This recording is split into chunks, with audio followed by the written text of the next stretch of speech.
नमस्कार। आज के इस खास ऐतिहासिक एक्सप्लेनर में आपका स्वागत है।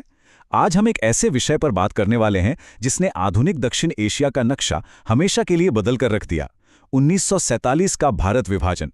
ये एक बेहद जटिल और संवेदनशील घटना है। इसलिए बिना किसी राजनीतिक पक्षपात के केवल ऐतिहासिक तथ्यों के आधार पर हम इसे गहराई से समझेंगे।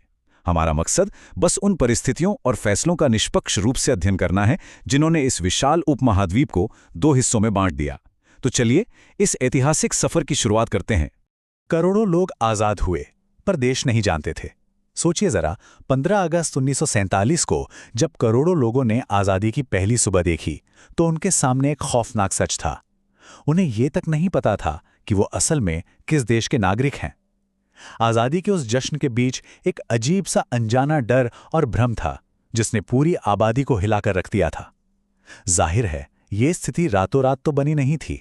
इसके पीछे दशकों की राजनीति और नीतियां काम कर रही थीं। इस पूरे घटनाक्रम को अच्छे से समझने के लिए हम आज के इस विश्लेषण को 6 मुख्य हिस्सों में बांट रहे हैं। एकता के राजदूत, फूट डालो और राज करो, दृष्टिकोणों का टकराव, वापसी का नामुमकिन बिंदु, खूनी लकीर का खिंचना और अंत में इसके त्रासित परिणाम। हम 19वीं सदी के अंत से लेकर 1947 के उस खौफनाक मंजर तक का सफर तय करेंगे। पहला हिस्सा, एकता के राजदूत।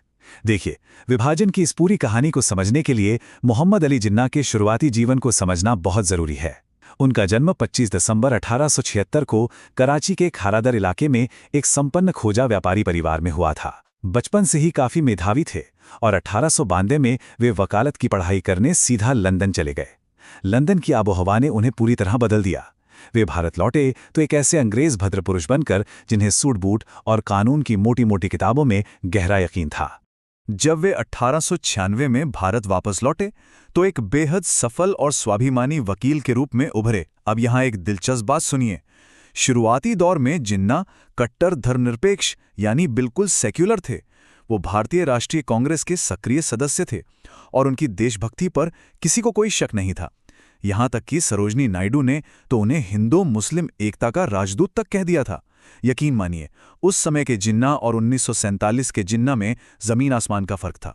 दूसरा हिस्सा, फूट डालो और राज करो। खैर, परिस्थितियां हमेशा एक जैसी नहीं रहती। अब हम 20वीं सदी के उस दौर में आते हैं जहां ब्रिटिश साम्राज्य ने अपनी प्रशासनिक चालों से भारत की अखंडता पर अपना पहला बड़ा प्रहार किया। 19वीं सदी के अंत तक अंग्रेज एक बात बहुत अच्छे से समझ चुके थे। अगर भारत पर राज करना है तो हिंदू मुस्लिम एकता को तोड़ना ही पड़ेगा। 1905 में लॉर्ड कर्जन ने क्या किया? बंगाल का विभाजन कर दिया। असली मकसद था एक